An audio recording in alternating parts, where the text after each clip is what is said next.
trying to drop those two. Especially this one, don't drop. So we got some one-on-one going on here. Putting the plas table back This is together. so thin, when you drop it, it'll make a little flat spot on it, and it does not screw on very well. Get your shield on first, then your nozzle, drop it down in, make sure it gets all the way down in there. This is your electrode. That's a spring you were asking about what it does. That makes sure you have contact. This is a swirl ring. That's what makes the air go into a vortex. And it screws on.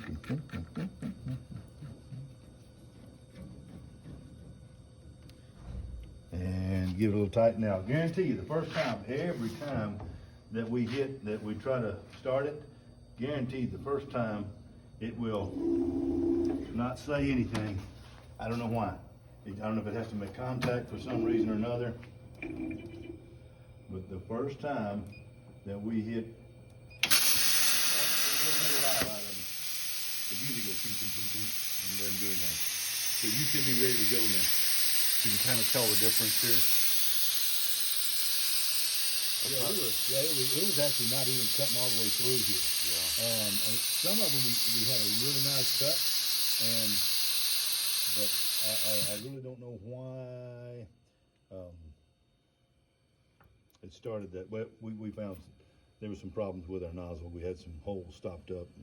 So you got all the tips cleaned out. That worked out good. I lifted it up there and seen all the light coming through there. Consumables. These are consumable parts on here mostly. So you can use it for a while, then you can clean them up for a little while, and then you can throw them away and get some new ones. Yeah, it seemed like the nozzle is what we go through the most. Mm-hmm. Those holes get a little blown out, and I think that it allows the actual torch to start turning off on one side or the other and not getting a good 90-degree cut. So class is over here. Is this like extra credit, or you just like welding so much that you just can't go away? RTI. RTI. What is RTI? Enrichment. Yeah. What is RTI? It's a class period that we have. It's not a class period, whole class. It's about an hour, and it gives students time to go to teachers that they need to make up work in. If they're behind in something, if their grade's not where it needs to be, it allows them to catch up on some stuff. Little one-on-one help. This is Yeah, but when your grades are up there and you're good to go, then what do you get to do? Yeah, Now, am I remembering we right? call that enrichment. If I ask you the firing order on a small block Chevy, didn't you have that nailed once? Yeah. What is it? I can't remember it right now. Starts with a one. Starts with a one. I forgot it. Oh, well, good enough though. You were on it and got it done for the test, but if it's something you do every day, boy, it'll stick. Yep. So sometimes getting it good for the test is one thing, but you don't know it until you can teach it. I'm an old Boy Scout. That's kind of the rules. You don't know it until you can teach it. So you guys are doing CAD drawings too? Yep, she took all y'all's drawings and, well, she converted this, all of y'all's drawings on to where we could run a G-code on our plasma. I'm sure y'all's are the same, so. I don't know. That's above my pay grade. All I know is they push a few buttons and it starts doing. So Let's see if you we did the let's see if CAD? we did any good and make this thing work.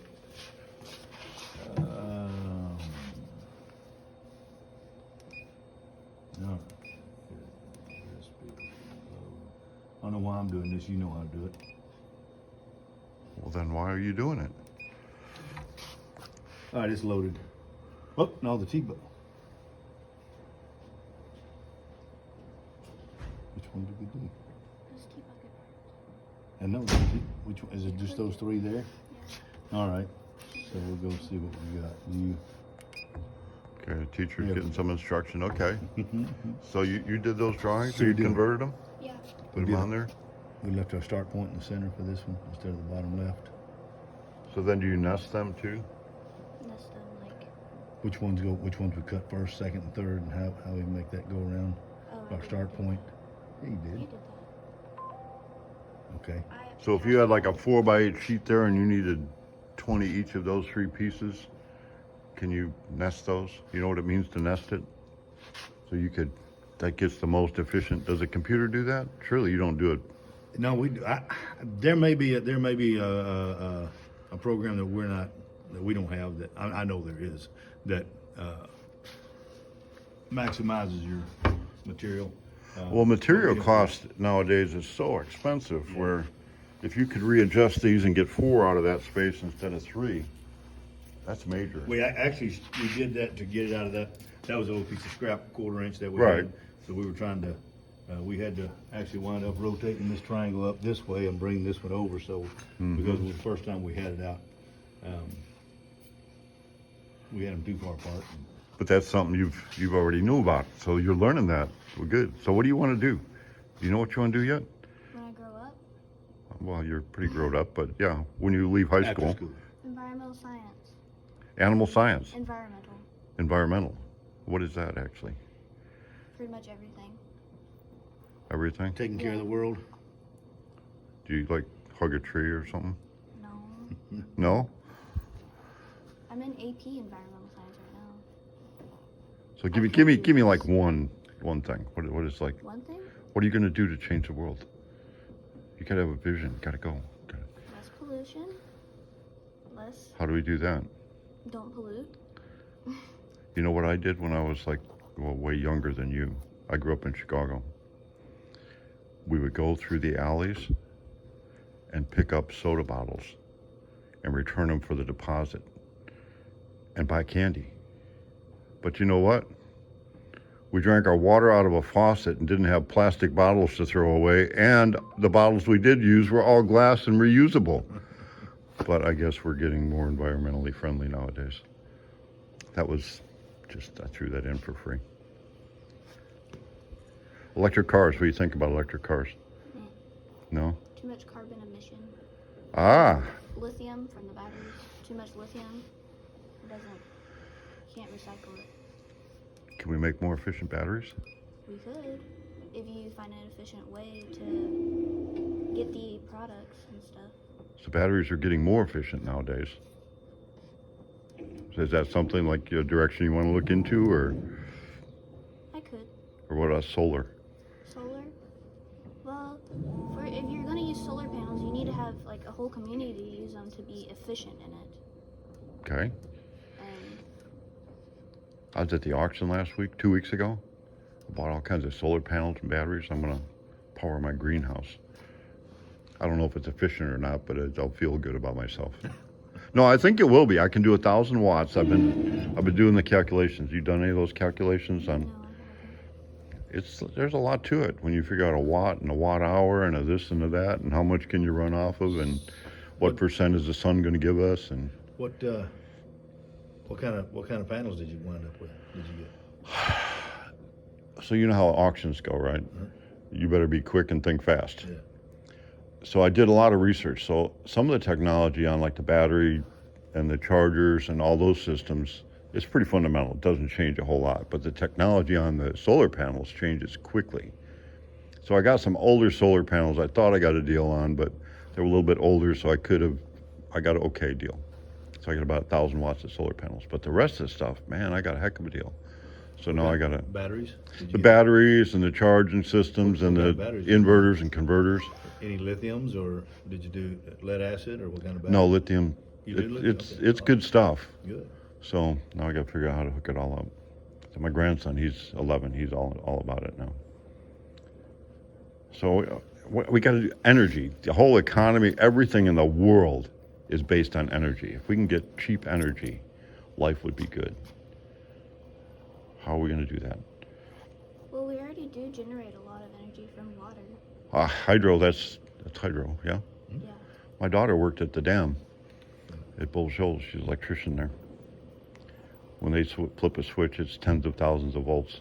I live right by there. Oh, do you? Yeah, Bull I live in Shoals? Lakeview. Mm-hmm. Yeah, do you know what electricity jumps? Every 10,000 volts. How far will that jump across there? Oh, no, I don't. I haven't really studied them. 1 inch per 10,000 volts. So if you even get near a panel that's got 10,000 volts go through it, it will jump out of the panel onto you if you're close enough, if you're grounded. Entergy is bringing in a demonstration trailer, and they take actually they plug into our electric here, just a 220 volt plug, 50 amp 220 volt, and they run it through backwards to a transformer, and I'm not sure exactly how many volts they're putting out, but it's the same as what goes across a fairly low voltage transmission line. And then they do a little demonstration on how far that arc will stretch out, and at what their input is 50 amps at 220, and it stretches out. It depends on the humidity of the day, but it'll stretch an arc. I've seen it 5 to 6 feet pretty easy, and but I mean, that's only at probably 7,000 volts, 7,200 I think is what it is. And then Well, you know what they say, big- it's not the volts that'll kill you, Right, it's the amps. So you gotta be careful there. So if I said Tesla, do you know who I'm talking about? Yeah, What, who? Elon Musk. No. No, What about Nikolai? Nikola Tesla. The Yeah. original. Oh, so you know who I'm talking about. Boy, if we just knew what that guy forgot, who knows what we could be doing right now. But some people need to make a profit, so you gotta you gotta kind of have a boundary between making a profit and getting something for free. So I guess we can't have free energy, can we? No. Yes, we can. Well, we can, but it's a lot. You know what I think we should really move towards? This is my personal. This is how Spirit Cars started. I was sitting at a campfire with a guy named Ernie. I call him the Hot Rod Man. We were a lot younger. My son and his son were in Boy Scouts, so everybody's asleep. So we're here dreaming around the campfire, and he builds cars. I build cars. So we decided, well, let's just start a car company, and we'll do an alternative education kind of, not alternative kind of a car. So we were talking about electric, and we're like, nah. So we're leaning towards hybrid. Yeah, probably. And this is before any of this kind of stuff was going on. And I am convinced, and I think he was pretty convinced too, hydrogen is the way to go. It's highly volatile though, and containing it, but you take water and take it apart, what do you get? Hydrogen and oxygen. So oxygen is your byproduct. And what happens when you spontaneously combust hydrogen and oxygen? It makes a heck of an explosion, and you get water. And you can take that apart. Basically, you vibrate everything. I think the whole world, I think you're vibrating. I think we're all vibrating. There's a frequency in everything. So if you put the right frequency to it, which electricity is frequencies and doing, you can split water into hydrogen and oxygen, and then you can put it back together. So that would be pretty cheap fuel if we could just take water apart and put it back together. Pretty environmentally friendly. I don't know, is that going to come in your lifetime? It might. Okay, so when you're old, you can say, when I was in high school, this old guy said hydrogen's the way it's going to happen. So we sat around that campfire and we decided, here's how we'll do it. Because electric cars were coming around, and the only people that were building electric cars were like electrical engineers that had no sense of cool at all. They could take an old car and use baling wire and everything else, and they had the controls, because you can take an alternator and, well, you can take a motor and turn it into an alternator. So you got braking. So as you're trying to brake, you're actually putting power back in your, so they had all that stuff figured out, and it's come a long way since then. But you looked at the cars they built were like horrible, no design. So we decided, since we're hot rod builders, we're cool. Are you cool? You're a hot rod builder. You're cool. This is the school of cool. Cooperative Organized Occupational Learning. We're the school of cool. So we'll just build some cool stuff and make it efficient and do a hybrid or do whatever we're going to do.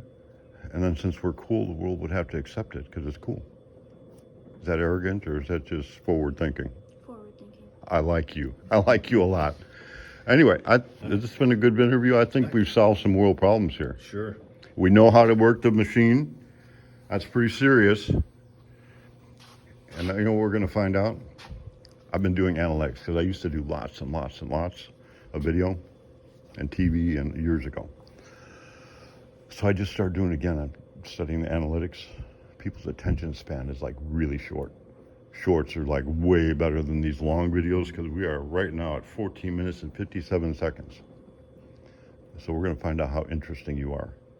Because on the analytics I know here, the answer to I'm going to know how many Those are people watch this video to the very end. So if you've watched it to the very end, what are you going to tell them? Thank you for watching. Thank you for watching. Like and support. And we're building a hot rod at Mountain Homes Public Schools. And it's going to be a 27T. It's got a name. Did you know it had the name? No, I didn't. It's the Blue Bomber. So I'm calling it the Bomber T, the Blue Bomber. So we're going to get it painted. We're building the body. We've been working on that the last couple weeks. And these guys, if you watched the video before or after this one or somewhere in the thing, are building the frame. Good job. Getting after it. There it is.